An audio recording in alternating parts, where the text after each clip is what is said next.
नमस्कार दोस्तों, मैं हूं नम्रता माडिक और स्वागत है आपका नॉलेज टॉपिक्स में।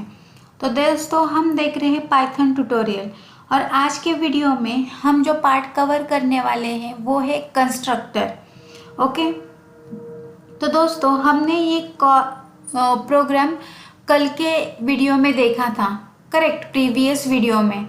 तो इसमें हमने क्या किया था, क्लास और ऑब्जेक्ट का इम्प्लीमेंटेशन किया था, जिसमें हमने ये दो मेथड्स ली थी, सेट टाइम और शो टाइम। करेक्ट, ये हमारे घड़ी के दो फीचर्स थे। करेक्ट, अगर आपने वो वीडियो नहीं देखा होगा तो आपको लिंक डिस्क्रिप्शन में मिल जाएगी। ओके, तो यहाँ पे मैं थोड़ा सा ओवरव्यू देती हूँ कि सेट टाइम में हमने क्या किया है कि HR मिनट और सेकंड्स को वैल्यू असाइन की है और शो टाइम में हमने उस वैल्यू को डिस्प्ले किया है। ओके, तो अब अगर यहाँ मैं सेट टाइम मेथड कॉल करना भूल गई गलती से और मैं डायरेक्टली शो टाइम मेथड को कॉल की तो क्या होगा, एरर आएगा, क्योंकि शो टाइम में हम वैल्यूज प्रिंट कर रहे हैं हर HR मिनट और सेकेंड्स के। तो HR मिनट सेकेंड को वैल्यूज असाइन ही नहीं होगी तो एरर आएगा। करेक्ट, मतलब हमारी ये सेट टाइम मेथड क्या कर रही है, वैल्यू असाइन कर रही है HR मिनट एंड सेकेंड को। अब मैं असाइन की जगह दूसरा वर्ड यूज करने जा रही हूँ, वो है इनिशियलाइज। अब इनिशियलाइज मतलब क्या कि जब हम वेरिएबल क्रिएट कर रहे हैं तब स्टार्टिंग में उसमें कौन सी वैल्यू स्टोर होगी, या ऐसे बोल सकते हैं कि कोई वैल्यू इनिशियली स्टोर होगी, वही है इनिशियलाइजेशन। अभी हम डायग्राम से समझते हैं कि इनिशियलाइजेशन होता क्या है। तो ये फर्स्ट स्टेप पे क्या हो रहा है, ये जो फर्स्ट स्टेप है यहाँ पे क्या होगा कि मेमोरी में, मैं यहाँ पे डायग्राम ड्रॉ करती हूँ, ये हमारी मेमोरी है, ये स्टैक है और ये है हीप। तो इस लाइन पे क्या होगा कि T1 यहाँ पे स्टैक में क्रिएट होगा, राइट, और एक रियल ऑब्जेक्ट यहाँ पे हीप पे क्रिएट होगा यहाँ हीप पे। अब आपने सेट टाइम को कॉल किया, ओके, तब HR मिनट एंड सेकेंड को वैल्यू मिली, करेक्ट, तब हीप पे भी उसको मेमोरी मिली। अभी इसको हीप पे मेमोरी मिली है क्या, फर्स्ट लाइन में नहीं। जब आप सेट टाइम कॉल करते हो और यहाँ पे वैल्यू असाइन होती है तभी यहाँ पे मेमोरी भी असाइन होती है, 4 15 5 सपोज। ओके, मेमोरी एलोकेट हो गई यहाँ पे, और यहाँ पे सपोज लोकेशन है 100, तो यहाँ पे भी आ जाएगा 100। सपोज जैसे हम घड़ी खरीदते हैं तो उसमें कुछ वैल्यू सेट करके देता है इनिशियली, वही है इनिशियल वैल्यू और फर्स्ट वैल्यू। अब देखो, हमने जो वैल्यूज़ दिए हैं वही वैल्यूज़ लाइफ टाइम रहने वाले हैं क्या, नहीं, करेक्ट। तो क्या हम इसको स्टार्टिंग वैल्यू बोल सकते हैं? तो ये कंसेप्ट हुआ इनिशियलाइजेशन का। तो अभी मैं यहाँ बोल सकती हूँ कि सेट टाइम मेथड इनिशियलाइजेशन के लिए यूज़ हो रही है। तो हमने डिस्कस किया कि अगर हम सेट टाइम मेथड कॉल करना भूल ही गए तो एरर आएगा, तो क्यों ना हम ये इनिशियलाइजेशन का काम पाइथन को दे दें। ओके, अब देखते हैं कि इनिशियलाइजेशन का काम हम पाइथन को कैसे देंगे। अभी सपोज मैंने एक न्यू मेथड बनाया इनिशियलाइजेशन का, ओके, मतलब इनिशियलाइजेशन के लिए। सपोज मैंने क्या किया, यहाँ पे जो हमारा सेट टाइम मेथड है वैसे ही सेम मैं उसको कॉपी करती हूँ। इनिशियलाइजेशन के लिए मैं एक दूसरी मेथड बना रही हूँ और उसको मैं नाम देती हूँ इनिशियल वैल्यूज़।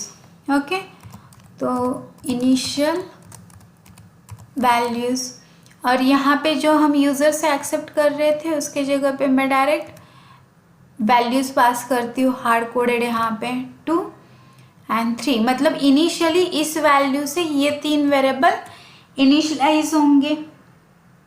ओके, तो अभी मैंने इनिशियल वैल्यूज़ तो नेम दे दिया। ओके, तो मैंने इनिशियल वैल्यूज़ दिया, कोई और कुछ और नेम देगा।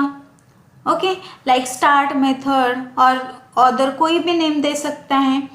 बट अब पाइथन को कैसे समझेगा कि कौन सी मेथड एग्जीक्यूट करनी है इनिशियलाइजेशन के लिए। तो पाइथन क्या बोलता है कि तुम अपने मन से नेम मत दे दो, मैं जो बोल रहा हूँ वो नेम यूज़ करो, और वो है इनिट मेथड, मतलब इनिट नेम। तो हमें क्या करना है कि underscore underscore init underscore underscore underscore use करना है। तो ये है वो नेम जिसमें हमें सारे वेरिएबल्स इनिशियलाइज करना है। ओके, मतलब ये जो मेथड है वो क्या करेगी, इनिशियलाइजेशन करेगी। तो हमें ये मेथड हमारे क्लास में ऐड करनी है। अब अगर मैं सेट टाइम मेथड को कॉल करना भूल जाती हूँ, मीन्स मैं ये हटा देती हूँ यहाँ से, तो यहाँ से मैं अभी क्या कर रही हूँ, सेट टाइम हटा रही हूँ। ओके, और अभी हम इसको रन करके देखते हैं। तो Python space constructor demo dot p y, तो यहाँ पे हमें आउटपुट मिल गया, कुछ एरर नहीं आया। करेक्ट, क्यों? क्योंकि हमने यहाँ पे इनिट मेथड यूज़ की हैं। ओके, तो यहाँ तक कंसेप्ट समझ में आया। अब देखते हैं कि बैकग्राउंड में क्या हो रहा है। ओके, तो मैं पहले ये क्लियर करती हूँ। ओके, अभी देखो ये जो लाइन है T1 इक्वल टू टाइम, वो क्या कर रही है, T1 ऑब्जेक्ट बना रही है। तो उस टाइम पे ऑब्जेक्ट को मेमोरी नहीं मिली है। करेक्ट, तो सेम डायग्राम में यहाँ पे फिर से ड्रॉ करती हूँ। तो जब ये T1 है यहाँ पे 100, तो इसको स्टार्टिंग में क्या होगा, मेमोरी नहीं मिलेगी, राइट। तो अभी हमने इनिट फंक्शन लिखा है, तो अब इनिट मेथड कॉल होगा, मतलब जैसे ये क्रिएट हो गया ऑब्जेक्ट, उसके ऊपर क्या होगा, इनिट फंक्शन कॉल होगा। तो इनिट के लिए यहाँ पे एक ब्लॉक क्रिएट होगा, राइट। और ये इनिट मेथड क्या करता है, इनिशियलाइजेशन। करेक्ट, तो यहाँ मेमोरी अलोकेट होगी। अब यहाँ पे मेमोरी अलोकेट होगी। करेक्ट, 11 12 05। ओके, और ये सपोज 100 लोकेशन पे है। करेक्ट, तो अभी यहाँ ध्यान से देखो कि यहाँ क्या हो रहा है, पहले ऑब्जेक्ट क्रिएट हो रहा है और इमीडिएटली उसके बाद इनिट मेथड कॉल हो रही है। ओके, तो इनिट मेथड का कंसेप्ट समझ आया। अब आपने देखा होगा कि हमने प्रीवियस वीडियोस में ये मेथड यूज़ नहीं किया है, ये एक स्पेशल मेथड है और इस स्पेशल मेथड को बोलते हैं कंस्ट्रक्टर। तो कंस्ट्रक्टर का क्या यूज़ है कि कंस्ट्रक्टर इनिशियलाइजेशन के लिए यूज़ होता है और कब कॉल होता है, इमीडिएटली आफ्टर ऑब्जेक्ट क्रिएशन। ये कंस्ट्रक्टर का कंसेप्ट है और इम्पोर्टेंट है इंटरव्यू के लिए भी। ओके, अभी यहाँ देखो इनिट मेथड में हमने क्या किया है, HR मिनट एंड सेकंड को एक फिक्स वैल्यू से इनिशियलाइज किया है। करेक्ट, मतलब अगर मैंने T1 ऑब्जेक्ट क्रिएट किया तो भी HR मिनट सेकंड्स को यही वैल्यू मिलेगी, और अगर मैंने T2 ऑब्जेक्ट भी मैं बनाती हूँ तो भी यही वैल्यूज़ रहेगी। हम करेक्ट, तो हम एक एग्जांपल से समझते हैं। सपोज आपको बैंक अकाउंट ओपन करना है, तो कोई इनिशियल बैलेंस 500 रखता है। करेक्ट, 500 रख के ओपन करता है अकाउंट, और कोई और भी 500 ही रखेगा। बट दूसरा कोई बोलेगा कि मुझे इनिशियल वैल्यू 1000 रखनी है, तो 1000 के साथ भी अकाउंट ओपन होता है, करेक्ट ना। मतलब हम यहाँ इनिशियलाइजेशन को कस्टमाइज कर रहे हैं।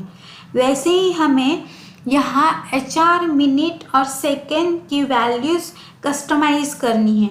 जैसे मैं चाहती हूँ वैसे देना चाहती हूँ मैं इनिशियलाइजेशन में। अभी देखते हैं कि हम वो कैसे कर सकते हैं। तो जब मैं ऑब्जेक्ट क्रिएट करूँ, मतलब जब मैं ऑब्जेक्ट क्रिएट कर रही हूँ तभी मैं HR सेकेंड्स की वैल्यू पास करूँगी। ओके, तो अभी मैं यहाँ पे वैल्यूज़ पास करती हूँ कि सपोज़ मैंने यहाँ पे दिया 11, 22 और 33। ओके, अब मैंने ये वैल्यूज़ पास करनी है इनिट मेथड को।